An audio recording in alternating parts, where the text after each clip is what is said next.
The self-help industry generates billions of dollars every year.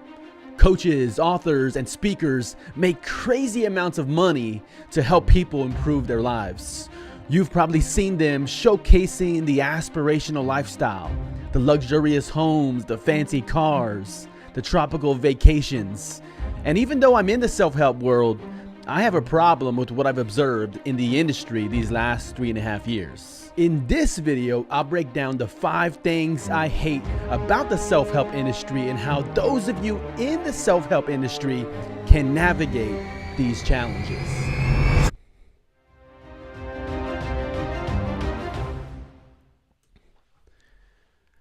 Five things that I hate about the self-help industry, and clearly I'm in the self-help industry. I write books in the self-help industry. I give speeches in the self-help industry, and I coach professionals in the self-help industry. But you know, it's fascinating being on this side of it because there's so much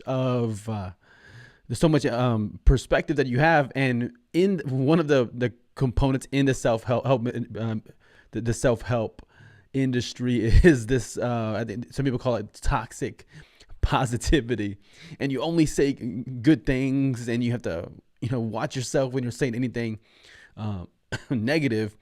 Yet I think it's important for us to be able to speak openly and transparently about even some of the negative things to see how people can navigate through these waters. As I mentioned before, one of my ambitions in doing some of these live streams is to add value to the upcoming coaches so they know what to expect on this side of it. So let's jump right in to number one.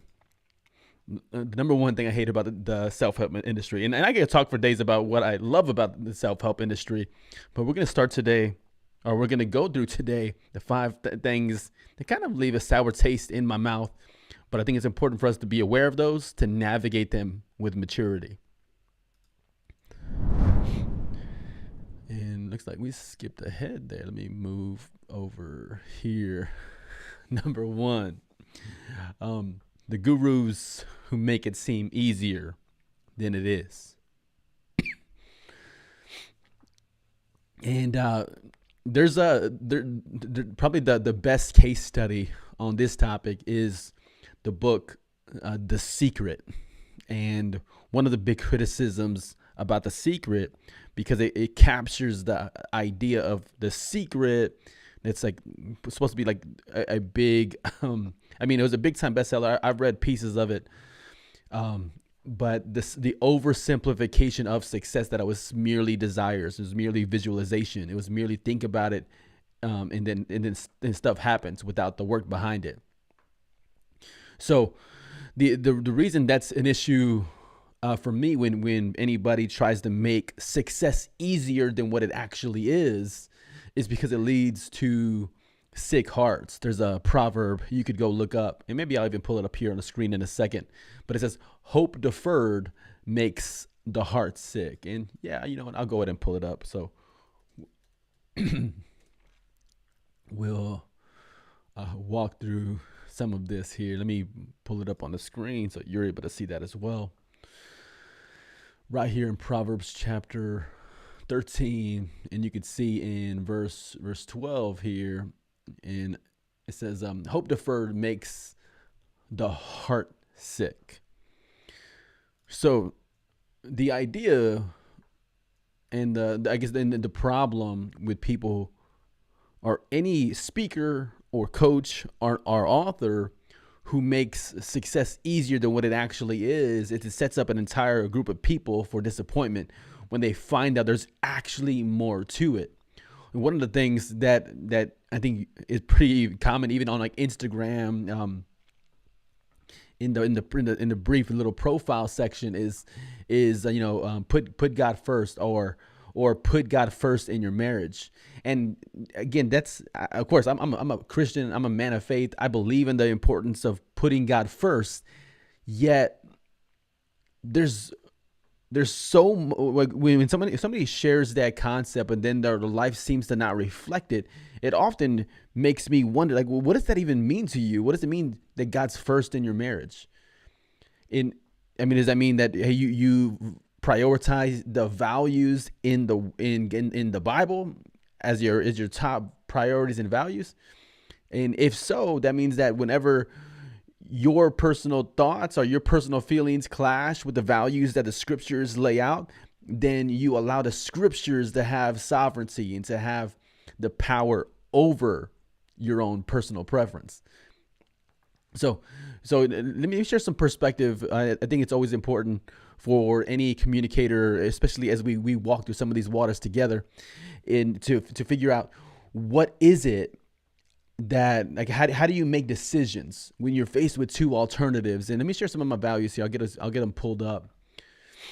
And so this is kind of the value system that I live by. So you have the scriptures from the Bible, you have the best-selling self-help books, and you have local mentors and masterminds. It's like when you get with people who just love you and they're in harmony with you, they want to see you succeed. And then the last but not least is my own personal insight and experience. And if you were to build a hierarchy on these, it would look like this for me. The scriptures are on top, meaning if the scriptures in the Bible ever contradict something that's in the self-help books, then I'm letting the scriptures reign sovereign over anything in the self-help books. Then same thing, if anything in the self-help books conflicts with my local mentors and masterminds, I'm gonna let the self-help books be sovereign and win in that battle. And I'll draw this out to kind of flesh out the concept, and you can see what I mean by this. I use one of the tools here. So if you have a decision before you, let's say, like, to be like honest with your taxes, right? Let's see, let's just put that here. So that's a decision that you have to make, right? To be honest with your taxes. So maybe we'll just use the greater than and less than. So you might have a friend who's giving an opinion, or even a family member saying to be dishonest and to hide a few things.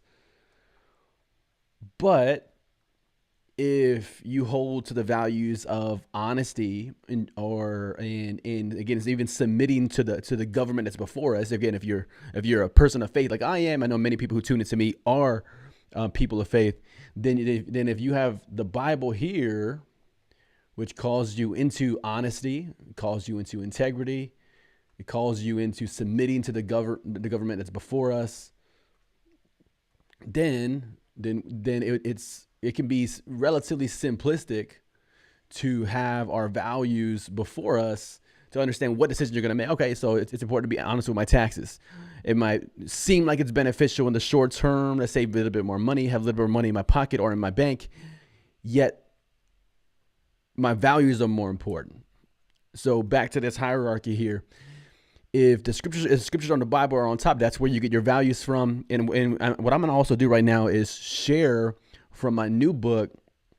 Again, this book isn't even out till July of next year, 2023. But there's a section in the book, so I have it right here pulled up, that it's the chapter on winning in your own life. So the book is powerful motivational speaking. And the reason I wrote the book was to help people who are getting into the industry and to help them to take their speaking to that next level. One way you take your speaking to the next level is you work on your own personal life. So if you want to fortify your message, you work on your own life. Here's one of the quotes from the book. The fastest way for people to question the treasure that flows from you is the character decisions that are shown in you. And I'm making this point because it's important for us to understand, like, I never want to be somebody who makes success more easy than what it actually is. I just wanted to let success be what it is and to be really clear about what that is. Now, to understand success, my perspective is that you have to understand your value system. And sometimes you have to go to work to figure out what you value. Again, mine are in the scriptures. And in that chapter, one of the things I clarify is one of the ways you win with yourself is you anchor yourself in a solid value system. Because my values come from the scriptures, I wrote down this 40 insights that help me have very, very great clarity with life. So again, I'm gonna give you 40 insights real quick. So just to go through this. So honesty is better than deception. Humility is better than arrogance. Number 3, confidence is better than insecurity. Gentleness is better than harshness. Building others up is better than tearing others down. Depending on God is better than depending on self. Believing achieves more than doubting. Compassion is better than apathy. Kindness is better than rudeness. Patience is better than anger. Diligence is better than laziness. Objective perspective is better than mere subjective perspective. Generosity is better than greed. Rebuke is better than flattery. Planning is better than haste. Contentment is better than consumerism. Gratitude is better than anxiety. Listening is better than speaking. Serving others is better than bossing others. Blessing people is better than insulting people. Lending is better than borrowing. Confessing mistakes is better than hiding mistakes. Upfront confrontation is better than private concern. Selflessness is better than selfishness. Gift giving is better than stealing. Gracious persuading is better than manipulating. Purity is better than corruption. Persisting is better than quitting. Serving the poor is better than serving the rich. Learning is better than stagnation. Wholesome language is better than vulgar language. Encouraging is better than criticizing. Courage is better than cowardice. Multiple investments are better than a singular investment. Providing for the family is better than neglecting the family. Causing benefit to people is better than causing struggle. Keeping your word is better than breaking your word. Modesty is better than lewdness. Evaluating commitment is better than a rushed commitment. And 40, collaboration is more effective than individual effort. So this is a little snippet from my new book, just to understand your values system. Now, mind you, I just read 40 different values that I've found right in the scriptures. Again, that list came with years of studying and memorizing, and it wasn't necessarily convenient. So when it comes to, again, with the gurus, the idea is for them, I mean, for us, again, let me speak to you. If you are a coach, you are a speaker, you are or even an aspiring coach, speaker, or author, don't get caught up in trying to tell people about the get rich quick schemes. Share about the character that's needed behind the scenes to help sustain any amount of blessing or wealth that comes to us. That's what's going to help us to move forward. That's what's going to help people move forward. So for me, with that perspective, I believe in character-centric wealth building. Having integrity, honesty, generosity. Again, I just mentioned 40 different values when you contrast them versus their potential opposite. So back to the secret, the book. Manifesting by itself, with just mere thought, is not enough. There's more to the equation, and it's our responsibilities, if people are trusting us, to communicate to them, to build them up, to equip them with principles to help them be successful. It's our responsibility not to oversimplify an equation that has a little bit more to it. Here's an example of this. Is we sometimes we tell people they are enough. Well, enough for what? In and of themselves, telling somebody that they're enough can actually be hurtful for their overall impact. Because I don't think I'm enough in and of myself with that subjective perspective. I need outside perspective, outside mentors. I need to talk to other people who've been there, done that, who are ahead of me, and they're able to add value to me and help me to give guidance about the road ahead. There's a proverb that says, if you want to know the way forward, ask somebody coming back around the corner to let you know what it is that's up ahead. So you're not enough. I'm not enough. We're not enough. There's so much that we need to reach our potential and have the impact that we can potentially have. There's more to it. All right, let's get into number 2. Getting me all excited over here. And if you're tuning in live, do let me know in the comments where you're tuning in from. If you're right here in San Antonio, in Texas, or somewhere else, do let me know in the comments. I do have that pulled up over here on my right. I know we're streaming live on YouTube, Twitch, Twitter. I think we're even on LinkedIn and Facebook and somewhere else. I'm pretty sure. But number 2, gurus. The second thing that I hate about the self-help world is the opposite extreme of point number 1. This is when that expert, that speaker, coach, or author makes it harder than it has to be. And this is the person who's giving you the directions. They're sending you, instead of the shortest distance from point A to point B, they're sending you over the river, through the woods, climbing the mountain, cut down the tree. I mean, they're sending you on all these unnecessary side missions. There's nothing wrong with a side mission. But if I'm trying to help you to be successful, there's a component. If somebody can help you get the success or reach the goal that you want, and they could do it more efficiently, then that's going to be the more value form of insight. One example in the self-help industry is waking up at 4 a.m. Is it wrong to wake up at 4 a.m.? But so it's not, right? It's clearly not wrong to wake up at 4 a.m. But does waking up at 4 a.m. necessarily give you the additional value just by being up at 4 a.m.? Now, if you have kids, you have other responsibilities, and you struggle to focus during the regular hours, whether that's because of a TV show or because you have a family members that are awake at different times, and 4 a.m. is the only time you can really work on yourself, work on your goals, then hey, power to you with the 4 a.m. Although in and of itself, waking up earlier is not in and of itself necessary.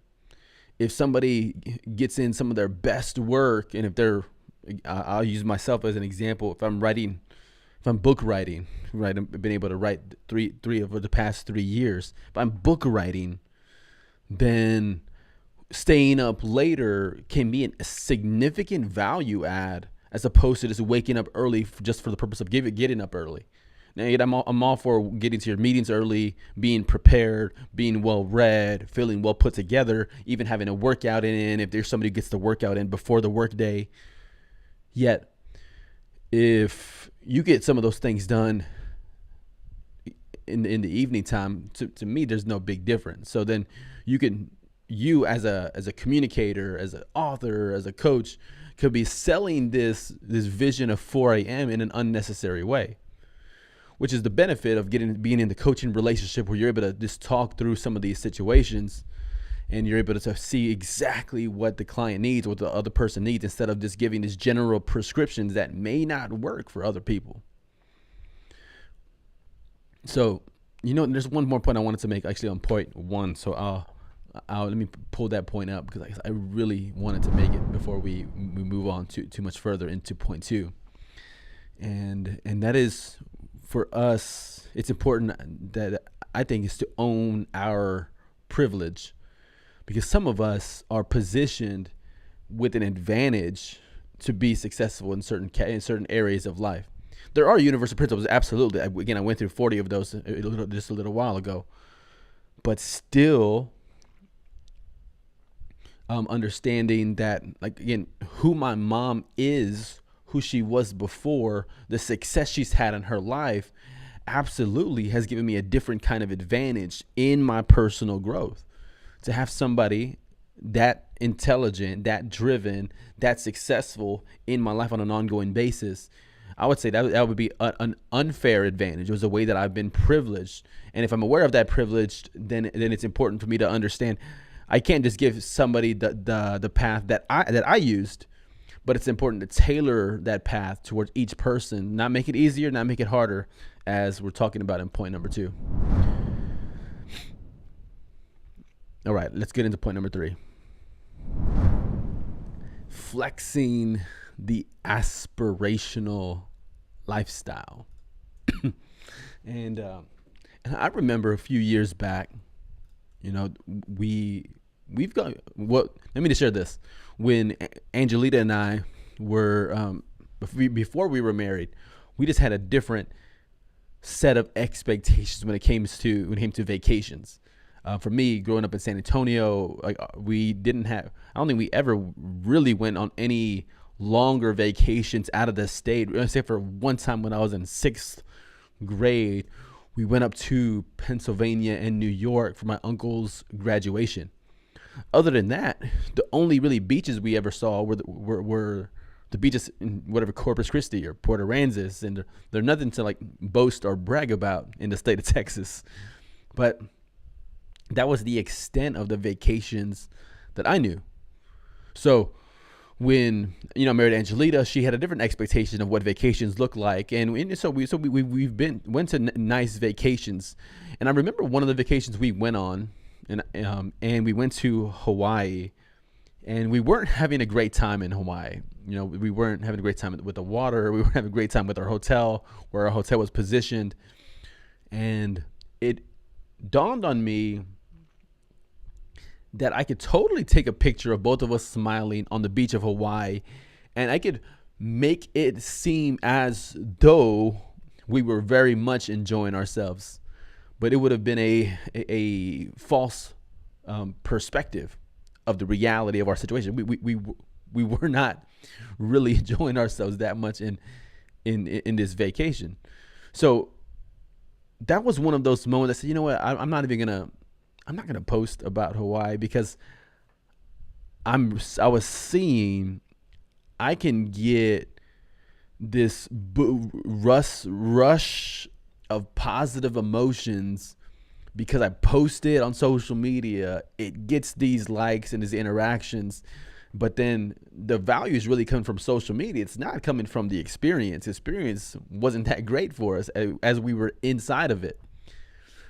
So I'm saying all that because again, the irony of me talking about it being problematic to flex the aspirational lifestyle that's common in the industry, where in some of it makes sense, right? Like, the idea is, if you want to help people to be successful, and they're watching you and they're seeing, well, do you have a life that I aspire to? And we've used this illustration's been used over and over again, ad nauseum.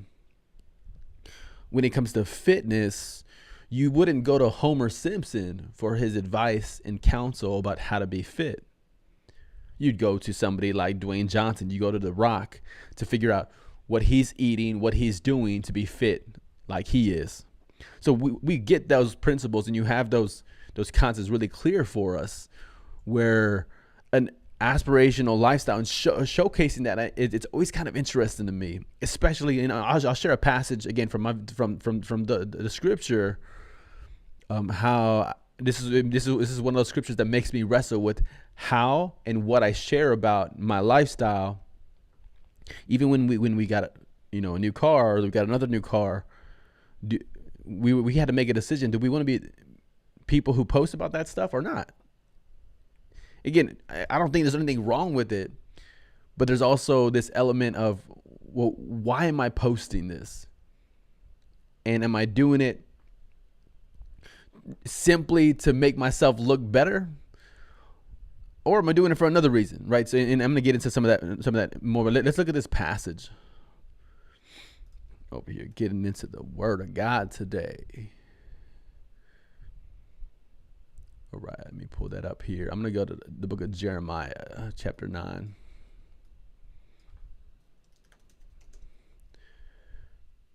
Jeremiah chapter 9. And we're going to look at verse 23 into 24. Are you all able to say that? Yeah, y'all can see that. All right. It says, let not the wise boast of their wisdom, or the strong boast of their strength, or the rich boast of their riches. But let the one who boasts boast about this, that they have the understanding to know me, that I am the Lord who exercises kindness, justice, and righteousness on earth, for in these I delight. And this passage makes me hesitate to boast. It calls me to not boast about riches, strength, and wisdom. I've been on one extreme on this before, where I'm like, hey, I'm never gonna say anything good about anything ever. But then I've also been on the other extreme, where again it was very much the basketball and hip hop attitude, where you're bragging and boasting about everything. So among these two extremes of bragging and boasting about everything, and then never telling people anything good about what you've done, I think there's somewhere where we can be as communicators, as speakers, coaches, and trainers, and authors. People do want to know the success you have had, and it's a part of it, right? Even whenever I'm given a microphone, depending on what the topic is, if it's about habits, people do want to know about the habits that I've built and how and what they've contributed to my life. So for me, habits, I would go, the habits that I've helped build have helped me. Even again with the third book that I was talking about earlier, the habits have helped. And then I could talk about what my habits have done, or if I'm asked to do a speech on marketing, then I could talk about some of the marketing tactics that I've used and some of the results that I had. And again, and not in a way where I'm trying to get extra admiration from anybody in the group, because I'm centered on what the scriptures say. This other passage I'm going to give to you as well, and talks about glory. And let me give that to you. And that's let me see here. There we go. We'll go to Psalm 115 rather. Right. Psalm 115 verse 1. Getting into some passages. This wasn't even part of my notes and my pre-thought. Psalm 115:1 says, not to us, Lord, not to us, but to your name be the glory. This is one of those that it reminds me that it's not about me. And not that I have to be one of those people who can never be gracious in accepting compliments. And not that I have to almost be disrespectful and graceless. No. If somebody shares something, I can say thank you. It means a lot. Inwardly, though, here's the internal process, the understanding there's so many conditions for me to be able to have this little bit of success that I know God has positioned me in a special way. He's gifted me in a special way. If I have any gift in communicating, in writing, in coaching, in speaking, I know he gave me the gift, right? Romans 12 talks about we're gifted by grace. I understand that. I get that. So when it comes to the aspirational lifestyle, and that's where on the thumbnail that I posted earlier, so I'll pull that up here. I did put Andrew Tate in the thumbnail because one of his big things was flexing the aspirational lifestyle, whether it was about women, cars, home, the luxurious home, whatever the compound or whatever, whatever there was, the yachts or planes or whatever it is. It's the flex of the aspirational lifestyle. It's the, don't you want to be like me? Don't you want to have the cars or the women or the house and so anyway, a lot of that I just have a distaste for, yet I want to help people to move toward their goals in a powerful way. So if I pulled up here the 14 core life pillars I talk about in the coaching realm, and you could see these: financial, romantic, and mental and emotional, friends, health and fitness, immediate family, career and business, extended family, spirituality, service impact, physical harmony, recreation and relaxation, effectiveness and time management, the values and the virtues. So you see all these, and really people can flex that aspirational lifestyle in any one of these. It's one of those things where I remember I was sitting down in Atlanta, and Eric Thomas was sharing about how sick we can be. That it's not enough for us. It's not enough for you to have a special date night with your spouse. That's not enough. That you actually feel that you have to tell other people that you have a date night. Like, why? Why can't I just have a special date night with my wife without telling the whole world about us having a special date night together? Is it wrong? It's not wrong to have a special date night and tell people about it. But do I have to? Do I have to flex and show you every part of my success? Do I have to give you the tour of my home? Do I have to show you the bank account? And what I love about being in the coaching industry is you can help people achieve things that even you haven't. You might have helped more other people to get to next levels in their own businesses before you have. Because it's not about, just my aspirational lifestyle. There's a book, The Millionaire Messenger,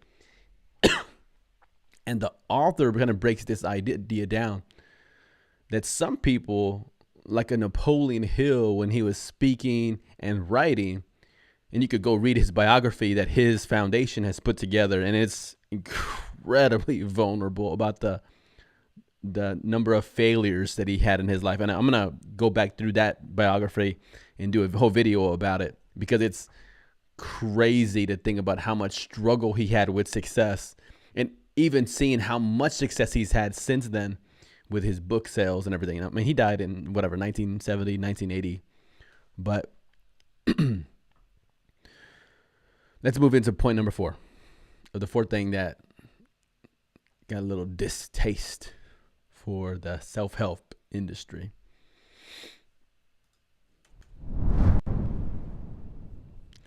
Rampant criticism. Rampant criticism. This is sometimes in the self-help industry, it can be problematic no matter what you do. I'm going to give you an example, and you know what? I'll actually have us look at this together. Let me pull up a website. I'm going to move us over to Amazon, and I'm going to illustrate this with looking at, we'll read a few reviews on Amazon of John Maxwell's books. So, okay, let me get this pulled up here.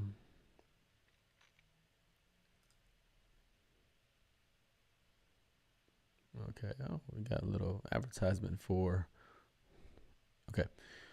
So I'm going to go,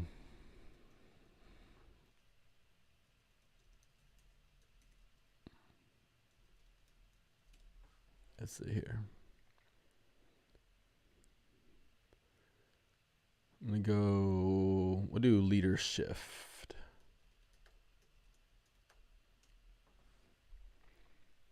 So 2,466 reviews. This is more spontaneous for our time. So let's look at some of the criticisms. And so here's one of them. And let me get myself out of the way. Looks like I'm blocking.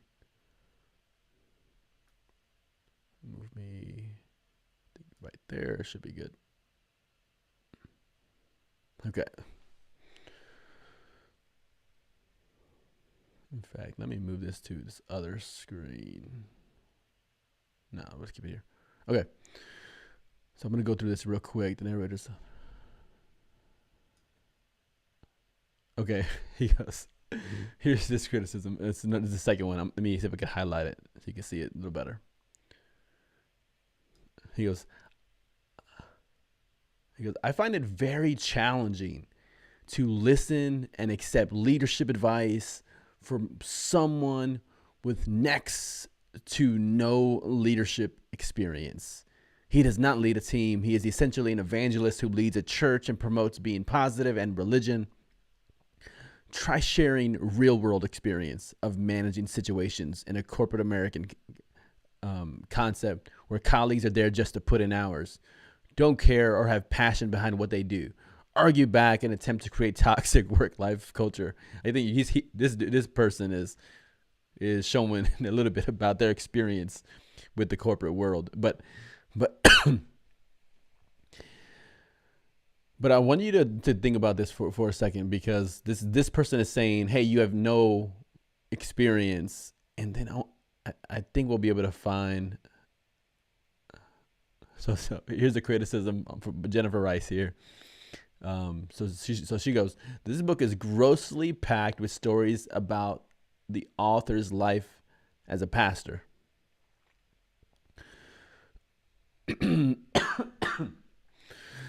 And what I just noticed let me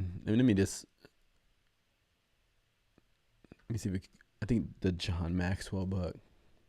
I want us to look at some of the reviews. Maxwell, 21 Irrefutable Laws. Let's see some of those. Because, so you have one criticism saying, brother has no experience.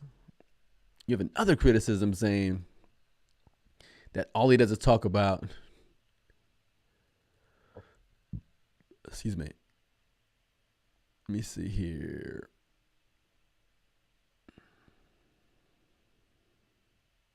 Okay, here we go. This is it. This is perfect illustration. Yes, I love it. I wasn't sure if I was going to find it this fast. Okay. Maxwell also talks way too much about himself and what he has done. Now think about these two forms of criticism juxtaposed towards one another. One person saying, you haven't done anything. Next person saying, you've talked too much about what you've done. And that can be a mark of the industry. Let me, get out of the whole John Maxwell space. But in the industry, the criticism can be rampant. And so the criticism of John, brother, he's done some incredible things in the nonprofit world, in the business world, his coaching team.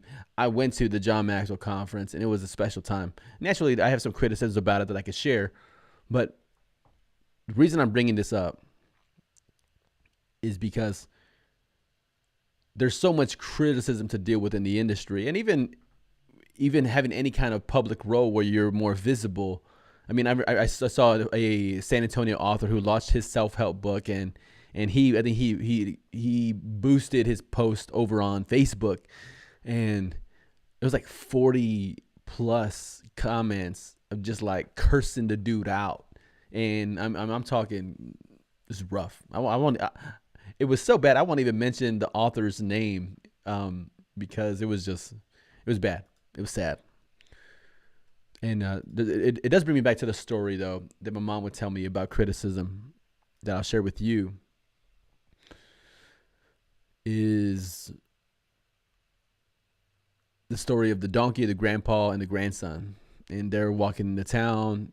And at first, the grandson's on the donkey, and then the grandson's criticized by the townspeople, saying, "Oh, like what a selfish grandson! He doesn't even let his older grandpa get on the donkey." So the grandson's criticized.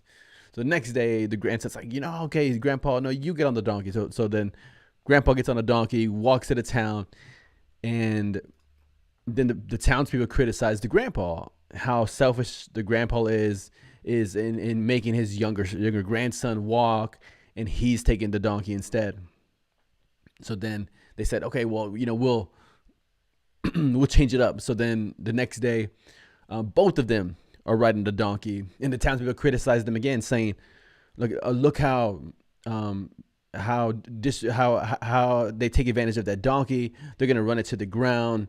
That's so stupid and foolish way to treat an animal. So then the fourth time the next fourth day, they're going into town, and both of them are not on the donkey. And then they're criticized yet again, because both of them, the people say, well, look how dumb they are. They have a donkey and neither of them even ride it. And I remember my mom telling us this story, and she was trying to help us understand that no matter what you do in life, you're going to be criticized. And it's a matter of, are you able to navigate that criticism with maturity? And I'll give you another proverb on this one. So let's move on over to that.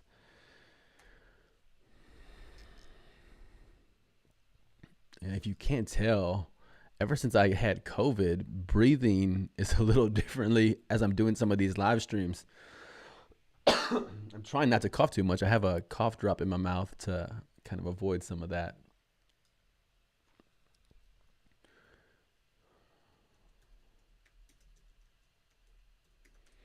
Let me give you the proverb on this one.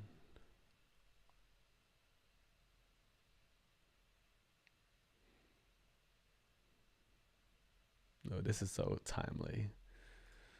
All right, Proverbs chapter 12, verse 16. You see that right there? I'll highlight it. Fools show their annoyance at once, but the prudent overlook an insult. That's so big for us in this industry. You're going to be insulted. You're going to be offended. Let's look at one more here.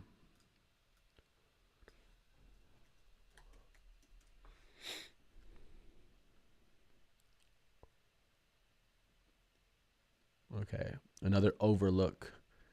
All right, let's look at Proverbs chapter 19. Here it goes. Verse 11. A person's wisdom yields patience. It is to one's glory to overlook an offense. It's to one's glory to overlook an offense. Man, how much we need that. I mean, you just start going down the line of any viral YouTube video, and you see an argument break out, insults break out, and back and forth. And so the rapid criticism, it's certainly here. So here's what I tell people. If people are counting the cost to be in this industry, I think a great case study is Rachel Hollis, right? And there's a bunch of negative things that people could say about anybody, right? I mean, I certainly have my share of mistakes that I made that I can talk about. What I admire about her is her perseverance through all the challenges she's had and opposition and being canceled and a couple of missteps that she's made. Yet I do admire her perseverance, and I think, I mean, if you just there's a number of YouTube channels that seem to just be devoted to bashing her and to criticizing her every move. It's like she can do no right within the eyes of these YouTubers. So one of the things I hate about the industry is how much criticism comes with the territory. I just don't think that we're meant to operate on that. But it's unfortunate people who are aiming to add value can be the target of so much criticism. All right, let's go to point number 5. This is going to be kind of connected to another point, but let's pull it up. Serving below them. This ended up being a pretty spiritual stream. I didn't have all of this in my notes, but we're having a good time with it.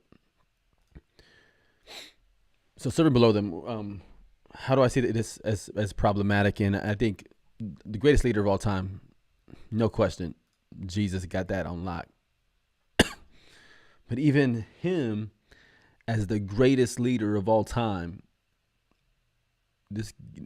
Jesus washed the feet of his disciples.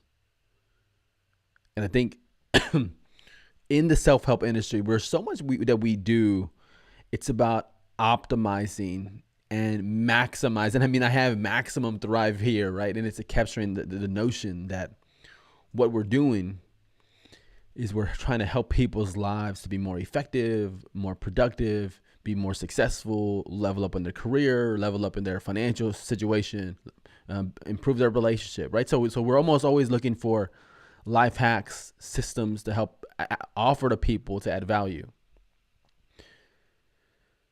The thing to remember, it's important for me to remember is there's an extreme of optimization and maximizing that I need to be mindful of, because on my own, I might not have said that washing somebody else's feet is effective, productive, and maximizing time for Jesus, right? I might have been, if I was one of the disciples there, I might have been like, hey, like is this really like the best use of your time? You know, like of all the things you can do, like we could all wash our own feet, right? Like you don't need to do this, right? So as you could tell, I definitely have Peter-like tendencies in that regard. But anyway, I'm saying all this because we can get so focused on the life hacking, productivity, and maximizing that we can forget that there's times when it comes to serving people has nothing to do with maximizing. It's nothing to do with being efficient. Although, again, the irony of it is that how powerful that is to remind all of us to be servants and to serve those that we lead and to serve those who even put us on a pedestal, which I love the concept. And it's always one of those things where you can't always naturally talk about it. It's like, oh, like it's one of the issues that is kind of like a sub point of this is kind of the whole virtue signaling, which I could do a whole video on that concept. But for the time being, I want to go back to Eric Thomas when I was at his conference in Atlanta, and I saw something that he did while the other speakers were presenting. He was so pumped up and excited, and if you were there, he was cheering them on, if not with his voice. I mean, he was raising his fist and he was pointing to them, and his gesturing was expressing how excited and enthusiastic he was for his people who were adding value to everybody in the room, and it was a really simple gesture, but it spoke deeply to me. He wasn't on his phone checking his email. He wasn't checking his messages. But this brother was fully engaged with every one of the people who were speaking on stage. And he was excited. He was expressive. And I remember looking at him and I said, I want to be that excited when people are speaking to me. I want to be that enthusiastic. I want to be that energetic to hear what they're saying and to give them that feedback. There's this story that Drake tells about Eminem that I think is timely. And it was one of the award shows. It was one of the first time Drake was performing at an awards show, and he's talking to Eminem about it beforehand, and some of that imposter syndrome is popping up. And Eminem goes out of his way to tell Drake, if you have any hesitation or any doubt that you belong on that stage, you just look right at me, and I'm going to be giving you the energy to know that you absolutely belong on the stage. I'm going to give you the energy. I'm going to let you know you belong. I'm going to let you know I'm vibing with you. But Drake just told that story, and it just hit me because I want to be that for other people, to helping them to know that they belong. It's a small way of serving people, and I'm excited about the opportunity to serve. Again, I'm doing this again to get back on social media, but even to add value to the next group of coaches coming up. With that said, that's the video for today. And if you wanna connect with me over on Patreon, go to MaximumThrive.com, and we'll see you on tomorrow's video. Thank you.